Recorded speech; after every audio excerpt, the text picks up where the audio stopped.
Amém, irmãos. Que bênção. Estamos reunidos mais uma vez e vamos meditar a palavra do Senhor. Abra sua Bíblia no livro de Atos, capítulo 3. Nas semanas anteriores, como o pastor falou, nós temos meditado nessa série de mensagens. Na semana passada, finalizamos o capítulo 2, onde nós vimos como viviam aqueles que iniciaram ali a igreja depois de Pentecostes. Eles viviam no ensino e na doutrina dos apóstolos. Doutrina essa que o próprio Cristo deu de ensinamento. E notamos também no final ali do capítulo 2 que já havia muitos milagres. Sinais e maravilhas o Senhor já fazia ali no meio da igreja. Então, abra sua Bíblia em Atos capítulo 3, nós vamos prosseguir e avançar em todo o capítulo. Enquanto você abre, os irmãos ainda estão procurando. Irmãos, situações inesperadas, elas acontecem na nossa vida. Amém? Já aconteceu situações inesperadas na sua vida? Acredito que sim. Todo mundo teve dias e momentos que você não esperava que algo acontecesse. E isso aconteceu. Coisas boas ou coisas ruins. Muitas delas a gente chama de providência de Deus. Nem tudo que acontece são milagres ou bênçãos, mas às vezes coisas deixam de acontecer como a gente esperava.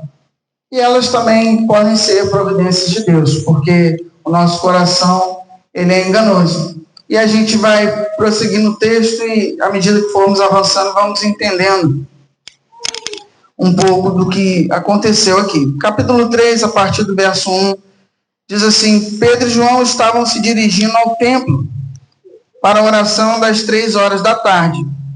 Estava sendo levado um homem, coxo de nascença, que diariamente era colocado à porta do templo, chamada Formosa, para pedir esmola aos que entravam. Quando ele viu Pedro e João, que iam entrar no templo, pediu que lhe dessem uma esmola. Pedro, olhando fixamente para ele, juntamente com João, disse: olhe para nós. Ele os olhava atentamente, esperando receber alguma coisa. Pedro, porém, lhe disse: não possuo nem prata nem ouro, mas o que tenho, isso lhe dou. Em nome de Jesus Cristo, o Nazareno, levante-se e ande. E pegando na mão direita do homem, ajudou-o a se levantar. Imediatamente os seus pés e tornozelos se firmaram, e dando um salto ficou em pé. Começou a andar e entrou com eles no templo, pulando e louvando a Deus. Todo o povo viu o homem andando e louvando a Deus, e reconheceram que era o mesmo que pedia esmolas, assentado à porta formosa do templo. E ficaram muito admirados e espantados com o que lhe tinha acontecido. Enquanto aquele homem ainda se mantinha ao lado de Pedro e João, todo o povo perplexo correu para junto deles no pórtico, chamado Salomão. Quando Pedro viu isso, dirigiu-se ao povo, dizendo: Israelitas, por que vocês estão admirados com isso? Ou porque estão com os olhos fixos em nós, como se pelo nosso próprio poder ou piedade tivéssemos feito esse homem andar?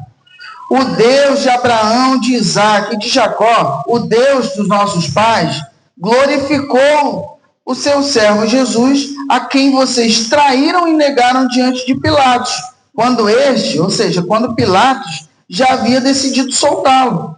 Vocês negaram o santo e o justo e pediram que fosse solto um assassino. Vocês mataram o autor da vida, a quem Deus ressuscitou dentre os mortos, do que nós somos testemunha. Pela fé no nome de Jesus, é que esse mesmo nome fortaleceu este homem, que vocês estão vendo e bem conhecem. Sim, a fé que vem por meio de Jesus deu a este homem saúde perfeita na presença de todos vocês. E agora, irmãos, eu sei que vocês fizeram isso por ignorância, como também as suas autoridades o fizeram. Mas Deus assim cumpriu o que tinha anunciado anteriormente pela boca de todos os profetas, que o seu Cristo havia de padecer. Portanto, arrependam-se e se convertam, para que da presença do Senhor venham tempos de refrigério, e que ele envie o Cristo, que já foi designado para vocês, a saber, Jesus, a qual é necessário que o céu receba até os tempos da restauração de todas as coisas, de que Deus falou pela boca dos seus santos profetas desde a antiguidade. Porque Moisés disse: o Senhor Deus fará que do meio dos irmãos de vocês se levante um profeta semelhante a mim. A esses vocês ouvirão tudo o que ele disser. Quem não der ouvidos a esse profeta será exterminado do meio do povo. E todos os profetas, a começar com Samuel, assim como todos os que falaram depois dele, também anunciaram esses dias. Vocês são os filhos dos profetas e da aliança que Deus estabeleceu com os pais de vocês, dizendo a Abraão: na sua descendência serão abençoadas todas as nações da terra. Tendo Deus ressuscitado o seu servo, enviou primeiramente a vocês para abençoá-los, no sentido de que cada um abandone as suas maldades. Texto longo, do capítulo, mas é bom que a gente leia com atenção, para que a gente possa entender. E voltando lá no início do capítulo 3, a gente tem alguns detalhes ali no início do texto.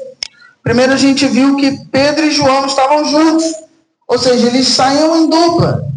Sair em dupla era um costume, porque você vai lembrar que Jesus antes os enviou em missão, e eles saíram em dupla.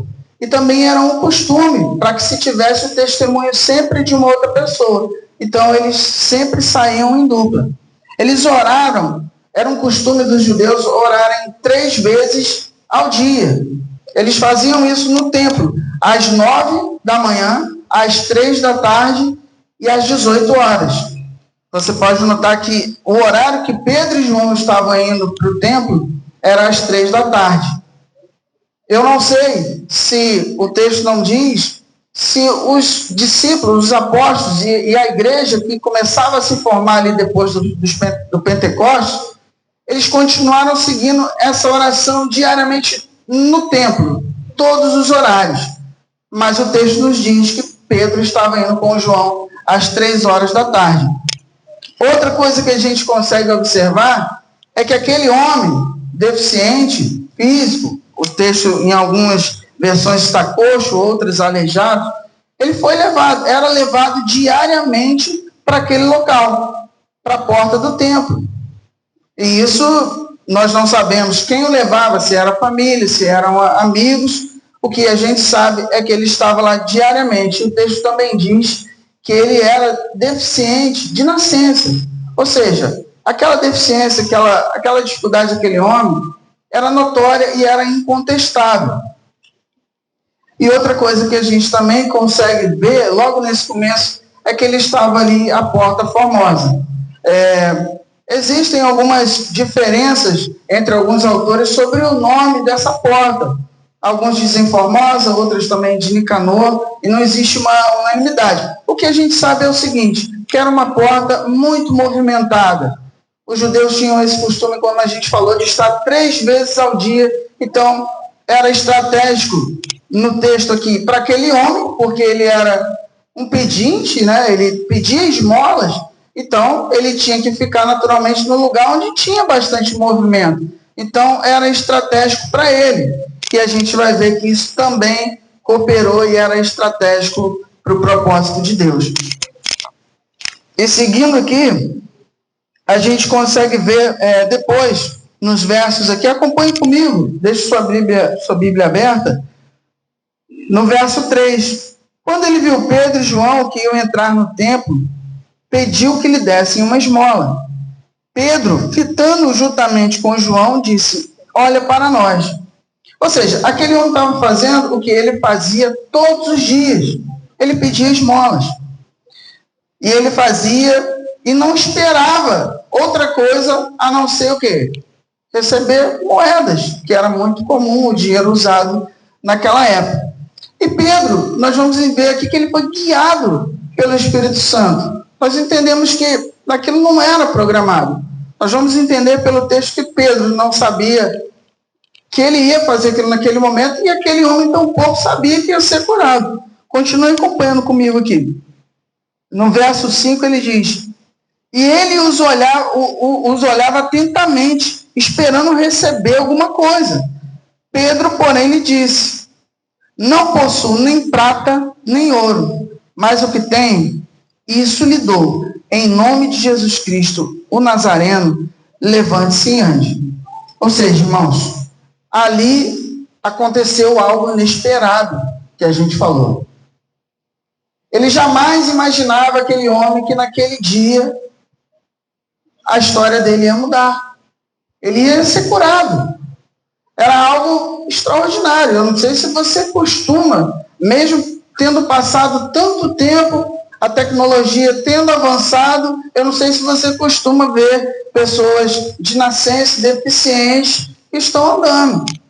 Eu sei que existem ainda próteses, eu sei que pessoas usam pernas mecânicas, mas nós estamos falando aqui de cura. De fato, ele levantar e sair andando. Era algo inesperado. Ele não esperava que isso acontecesse. Continue no texto. E Pedro disse: não possuo nem prata, nem ouro.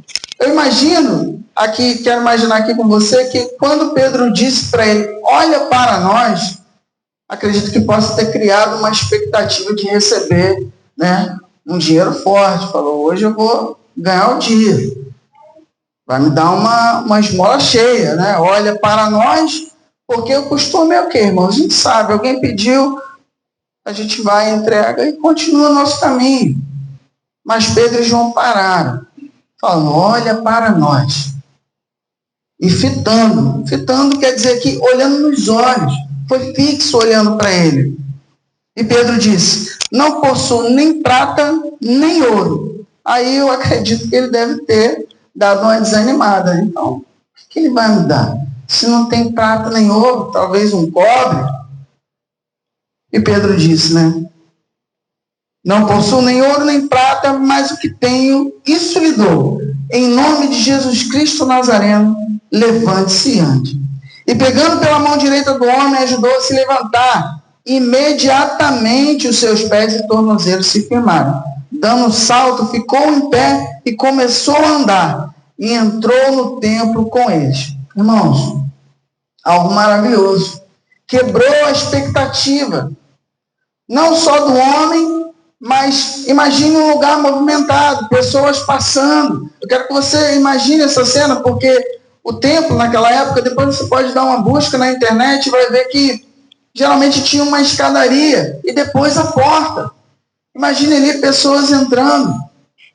E aquele homem, do nada, para as pessoas que estavam passando, mas ali, depois daquela ordem, em nome de Jesus Cristo Nazareno, levante-se e ande.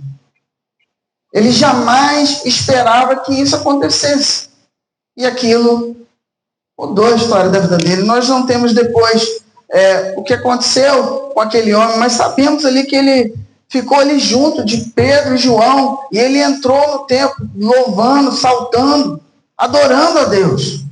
E aquilo, você pode imaginar comigo, que causou um espanto para todo mundo. Nós vamos seguir o texto e vamos ver isso. Mas eu quero que você visualize essa cena das pessoas ali, atônitas, espantadas com aquele milagre. E o verso 9 diz: todo o povo viu o homem andando e louvando, e reconheceram que era ele mesmo que pedia esmola, sentado à porta formosa. Ficaram muito admirados e espantados com o que tinha acontecido. Irmãos, eles sabiam, eles conheciam aquele homem, diariamente ele pedindo. Ou seja, o que Deus fez através da vida de Pedro e João foi algo incontestável, foi algo extraordinário. Eu sei que nós vemos hoje muita coisa na internet e muita coisa que a gente não tem prova de supostas curas acontecendo, de coisas que mostram em canais de televisão, na própria internet. Mas aqui o que a gente vê no texto era algo incontestável. Era uma cura de fato extraordinária, de um homem deficiente de nascença, se levantando e andando. Eu não sei o que você imagina, eu não sei qual era o caso especificamente clínico ali das suas pernas, mas imagine nervos e tendões naquele momento se juntando e se firmando no pé daquele homem.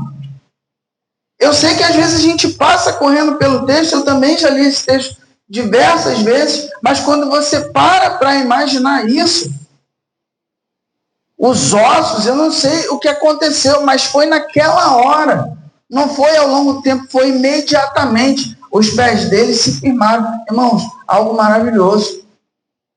E por isso ele entrou no templo. E outro detalhe aqui, não era permitido.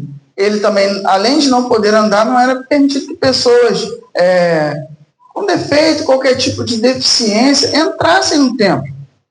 E aquele homem, pela primeira vez, ele pôde entrar no templo. Eu quero que você, nesse momento, a gente vai dividir esse texto em duas partes, e essa é a primeira parte que nós vamos falar. Então, o que essa parte do texto, ela nos ensina, irmãos? Ela nos ensina que a providência de Deus quase sempre não é um fim em si mesma. E a gente vai ver isso. Sabe por quê, irmãos? Ele foi curado. Mas ser curado resolveria tudo para ele? Pode ser que na vida dele secular, nas coisas que ele fazia, resolveria. Mas faltava ali o mais importante, irmãos. O que é o mais importante? Era a salvação. O coração dele, apesar do milagre, precisava ser alcançado pelo Senhor. E eu acredito, posso acreditar e imaginar que aquele homem seguiu uma vida com Cristo depois de uma experiência dessa. Mas o fato é que nós vamos ver que o mais importante desse texto não é o milagre em si, mas a oportunidade que esse milagre abre. Aquilo que vem depois do milagre. O que esse milagre gera no coração, que gerou no coração daquele homem, eu posso crer, e o que as providências de Deus, os milagres de Deus, que nós testemunhamos todos os dias, o que eles geram em nós. É isso que nós temos que pensar. Eu não sei se você já teve a experiência de orar e Deus curar de alguma coisa, ou você orou por alguém e essa pessoa ela foi curada. Eu sei que essas coisas que acontecem, elas não podem ter um fim ali. O milagre não pode ser um milagre só pelo milagre. Tem que acontecer algo depois. E nós vamos ver nesse texto que foi exatamente o que aconteceu. Aquele homem foi curado. Foi algo extraordinário, chamou a atenção, todo mundo se juntou, houve um reboliço ali no templo. E aí? O que aconteceu? É o que nós vamos ver. Continue no texto comigo.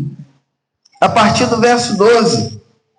Enquanto aquele homem ainda mantinha-se ao lado de Pedro e João, ou seja, ficou perto, depois de tudo que aconteceu, o povo perplexo correu para junto deles no pórtico chamado Salomão. Ou seja, eles já estavam mais para dentro.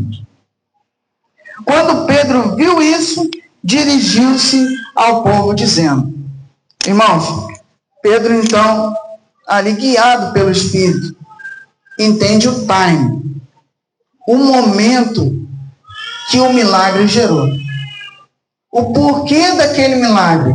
E ele começa então a pregar. E aí a gente vai continuar aqui. E Pedro diz: israelitas, por que vocês estão admirados com isso? Por que estão com os olhos fixos em nós, como se pelo nosso próprio poder ou piedade tivéssemos feito esse homem andar? Irmãos, a primeira coisa que Pedro faz aqui é tirar o foco dele de João.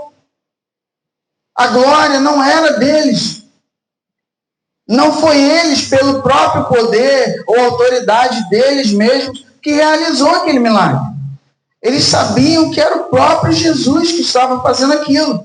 Então, eles foram claros aqui para tirar todo o foco deles e perguntar para aquele povo: por que vocês estão olhando para nós como se eu e João tivéssemos feito esse homem andar? Não foi isso que aconteceu. E ele continua: o Deus de Abraão, de Isaac. Irmãos, aqui nos versos 13, 14 e 15, o que Pedro faz é conectar aquele povo. Ele começa aqui a falar de Abraão. Nós vamos entender que ele vai falar dos profetas e Moisés, e depois nós vamos ver isso. Mas ele começa a fazer o quê? A conectar o povo com algo que era comum para eles, com algo que fazia parte da realidade deles. Aquilo era a doutrina diária deles. Falar de Abraão, de Isaac, de Jacó, de sempre estar citando esses grandes homens de Deus. E é isso que Pedro faz. Ele começa a conectar eles. Ou seja, para que eles entenderem que foi o Deus de Abraão, de Isaac e de Jacó que fez isso. E ele continua aqui, ó. O Deus de Abraão, de Isaac e de Jacó, o Deus de nossos pais, glorificou o seu servo Jesus. Ou seja, ele deixou claro que foi Jesus. A palavra servo aqui, irmãos, ela pode, alguns estudiosos dizem que ela pode ser, a maneira mais correta que ela teria que ser traduzida, teria que ser como filho. Ele está fazendo aqui, apontando diretamente para Isaías 52. Isaías 52 fala sobre isso. E aqui a palavra filho, você vê que até encaixaria melhor, porque está falando do próprio Filho de Deus.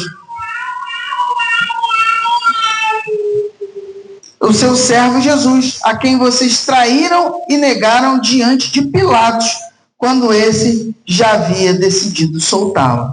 Vocês negaram o santo e o justo e pediram que fosse solto um assassino. Mataram o autor da vida, a quem Deus ressuscitou dentre os mortos. Que nós, Pedro e João, naquele momento, eram testemunhos. Ele estava falando ali, e agora Pedro começa, depois de conectar eles, dizendo que foi o Deus de Abraão, Isaac e Jacó que usou o seu servo, o seu filho Jesus, para curar aquele homem. Ele começa a dizer: esse Jesus que vocês negaram, que vocês traíram. Olha agora como começa o ponto central da mensagem de Pedro se formar, apontando diretamente para aquele povo, para os judeus, para os israelitas ali que se ajuntaram depois daquele milagre. Ele, olha só, quem fez esse milagre foi Jesus, o mesmo Jesus que há pouco tempo atrás vocês negaram, vocês traíram, pediram que fosse solto um assassino e que ele fosse crucificado. Mesmo Pilatos já querendo soltá-lo. Então Pedro traz à memória deles tudo o que tinha acontecido. Todo aquele fato que moveu todo mundo há pouco tempo atrás, Deus traz tudo à tona e começa a mostrar para eles que eles próprios traíram e negaram o Senhor. E ele continua.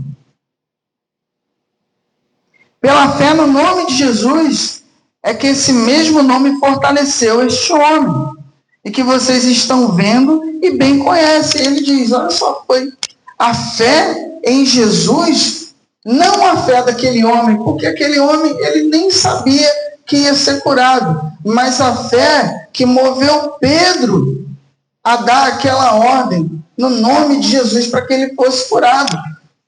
Pedro estava ali de novo falando aquilo para eles.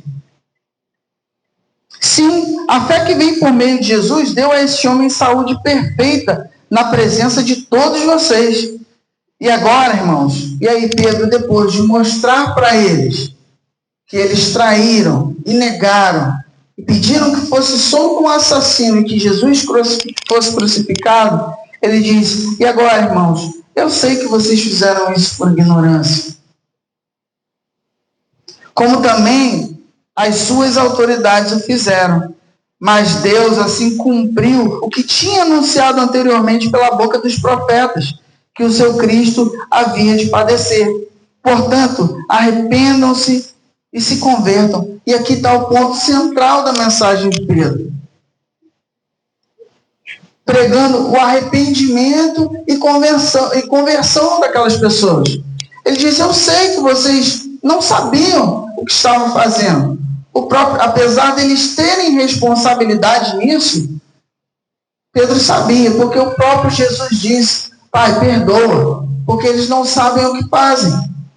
Então Pedro diz, apesar de vocês não saberem, e as autoridades, ou seja, os líderes de vocês também não saberem o que estavam fazendo, não é por isso que vocês não têm responsabilidade. Vocês têm responsabilidade, mas se arrependam e se convertam. Pedro aproveita ali aquela oportunidade e traz o ponto central da mensagem dele, que era o arrependimento e conversão, abandono de pecado. Portanto, arrependam-se e se convertam para que sejam cancelados seus pecados, a fim de que, da presença do Senhor, venham tempos de refrigério. Eu estou falando, depois que vocês se arrependerem, depois que vocês se converterem, vocês vão viver esse refrigério de Deus na vida de vocês. O refrigério que o Espírito Santo vai trazer para a vida de vocês.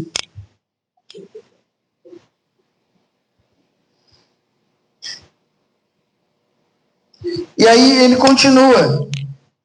E que ele envie o Cristo, que já foi designado para vocês, a saber, Jesus, a qual é necessário que o céu receba até os tempos da restauração de todas as coisas, que Deus falou pela boca dos seus santos profetas desde a antiguidade. Porque Moisés disse, o Senhor Deus fará que do meio dos irmãos de vocês se levante um profeta semelhante a mim. A esse vocês ouvirão tudo o que ele disser, e quem não der ouvidos a esse profeta será exterminado no meio do povo. E todos os profetas, a começar em Samuel, assim como todos os que falaram depois dele, também anunciaram esses dias. Vocês são filhos dos profetas e da aliança que Deus estabeleceu com o pai de vocês, dizendo a Abraão, na sua descendência serão abençoadas todas as nações da terra. Pedro estava continuando aquele sermão e dizendo para eles, lembrando, trazendo à memória os profetas, e que Samuel também tinha falado já, profetizado a respeito de Jesus. Irmão, já foi falado aqui em domingos anteriores que Moisés era uma representação. Se fala que ele é um tipo, mas eu prefiro dizer uma representação do Cristo, uma sombra, um vislumbre. E Cristo é o ápice de todas as coisas. Você vê que Pedro a todo momento está conectando eles ali com o passado, de algo que é muito presente na realidade deles. Dizendo, olha só, Abraão disse, os profetas também disseram, e Moisés também disse. Ele só está citando pessoas que tinham uma influência muito grande para o povo judeu. E dizendo, eles estavam falando do próprio Cristo, esse que vocês crucificaram, que vocês negaram. Então, entendam essa mensagem. É como se Pedro dissesse isso. E todos os profetas, a começar em Samuel, ele diz aqui no verso 26, tendo ressuscitado o seu servo, enviou primeiramente a vocês para abençoá-los, no sentido de que cada um abandone as suas maldades.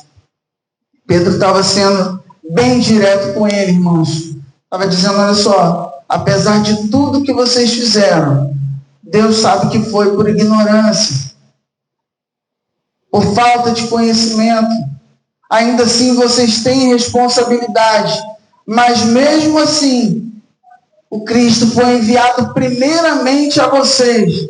Foi enviado para o povo judeu, primeiramente para ele, para que eles pudessem ser abençoados e abandonar as suas maldades. Ele estava falando para que vocês se convertessem. Por isso que Jesus e a igreja que deu início ali no Pentecostes estava pregando para os judeus. A igreja era formada de judeus, de israelitas ali, pessoas propriamente ali de Jerusalém, na sua grande maioria. estava dizendo, olha só que bênção. Cristo trouxe essa mensagem de arrependimento primeiramente para vocês. Abram os olhos, abandonem os seus pecados, se convertam. Irmãos, Pedro foi bem claro, trazendo tudo o que os profetas disseram, deixando a carta ali na mesa, para que eles pudessem entender. E agora, depois disso, Cristo chama vocês. Irmãos, o que essa parte do texto nos ensina? Nos ensina que os milagres e as providências que acontecem, elas devem glorificar a Deus. São uma oportunidade de pregar o Evangelho. O que aconteceu lá, essa oportunidade que Pedro, que se criou através daquele milagre, isso pode acontecer hoje comigo, com você. É importante dizer, irmãos, que esse dom de cura que os apóstolos tinham, nós não vemos mais hoje. Deus, ele cura.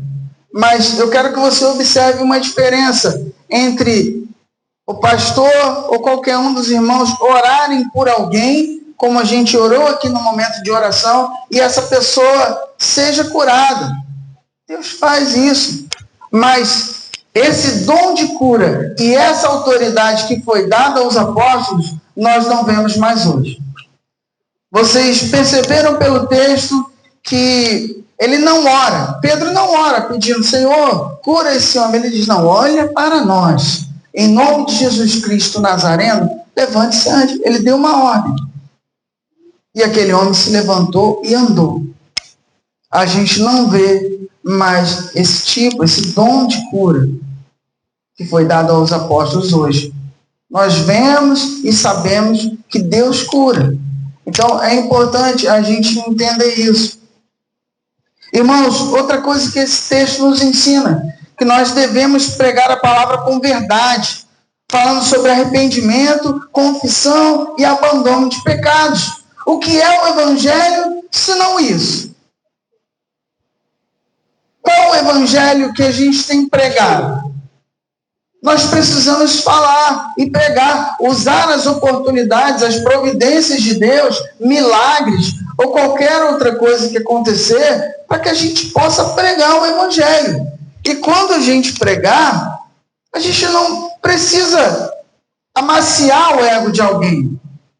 A gente não precisa enrolar as pessoas com outras coisas, usar subterfúgio, usar ali meios para que possam dizer, olha, não, Jesus te ama. Eu sei que Jesus ama as pessoas, mas nós precisamos pregar a mensagem que a Bíblia nos ensina. E essa mensagem é arrependimento e confissão de pecados. Não existe transformação em nossas vidas sem arrependimento e confissão de pecados. Irmãos, somos falhos.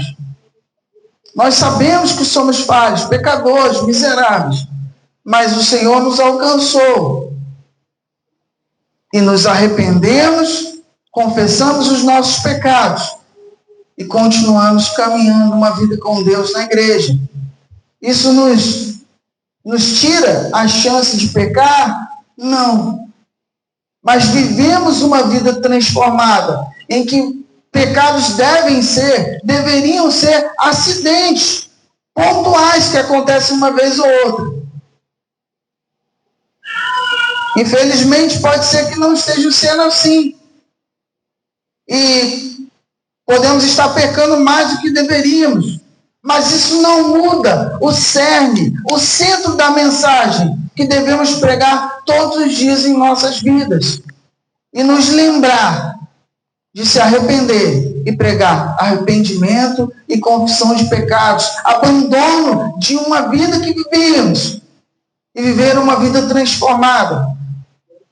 Entenda que o compromisso e prioridade de Deus não é com milagres, com curas. Nós vemos irmãos, pessoas queridas, crentes de verdade, que morreram de suas doenças. Sabemos que nem todo mundo morre de velhice, né, irmãos? As pessoas morrem porque muitos ficam doenças terríveis. que nos entristecem. Mas nós vemos irmãos que, apesar das doenças, dificuldades e problemas, não abriram mão da sua fé. E foram para a glória. A prioridade de Deus não é milagres. E eu sei que, de repente, você, como eu, precisa de um milagre, de uma providência de Deus. Isso não quer dizer que Deus não vai fazer. Ele pode fazer e Ele é todo poderoso para fazer. Mas a prioridade de Deus é com a mensagem do Evangelho. É que o reino de Deus avance. E isso Ele confiou a nós. Então, irmãos, que você possa meditar nessa passagem, que você possa ler novamente. Nós temos o costume de sempre na terça-feira estar falando de novo sobre aquilo que nós meditamos no domingo. Eu quero orar com você. Feche os seus olhos. Senhor Deus, nós somos gratos ao Senhor, Pai, pela Tua palavra. Que o Senhor tenha misericórdia de nós, Pai. Nós sabemos que no texto, Pedro ali parece duro falando aquelas palavras, Senhor, para aquele povo, dizendo que eles negaram e traíram, mas nós sabemos que Pedro sabe que também negou, Senhor. Ele sabe que também a mesma graça que alcançaria aquele povo foi a que o alcançou, Senhor. E que nos alcançou também, Pai, hoje. Então nós sabemos, Pai, que pela Tua graça e misericórdia nós fomos alcançados, Senhor. Pai, eu não sei se o coração de cada um aqui como se encontra, Pai. Se nós estamos de fato, Pai, cumprindo a Tua missão como o Senhor quer que nós cumpramos. Mas que o Senhor, através da Tua palavra e das mensagens que têm sido pregadas dia após dia, Senhor, possa, Pai, amadurecer o nosso coração, amadurecer o nosso entendimento, que possamos, de fato, abandonar tudo aquilo que nos impede, Senhor, de ser servos melhores do Senhor. Nos ensina, Pai, a pregar a Tua palavra com fidelidade, Senhor. Que não possamos, Senhor, nos desviar como igreja do entendimento saudável da Tua palavra, Senhor Deus. Independente, Pai, daquele que esteja aqui em cima pregando, nós sabemos que muito mais acontece quando nós estamos lá fora. Aqui nós somos, Senhor, cheios da Tua palavra, ensinados, exortados, Senhor, e nós precisamos disso, mas lá fora é quando temos que viver, Senhor, tudo aquilo que foi pregado, Senhor Deus. E se estamos falhando, Senhor, de alguma forma, o Senhor nos perdoa, Pai, tem misericórdia de nós, mas que o Senhor possa sempre trazer em nossa mente, Pai, uma pregação genuína, Senhor, com arrependimento de pecado, Senhor, com mudança de vida, Pai, com transformação pela Tua palavra, Senhor. Nos ensina, Senhor Deus, e tenha misericórdia de nós, Senhor, em nome de Jesus, é o que nós te pedimos. Amém. Amém.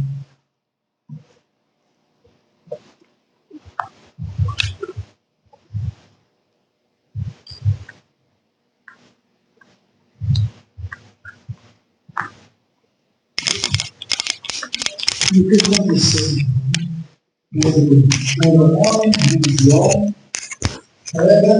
O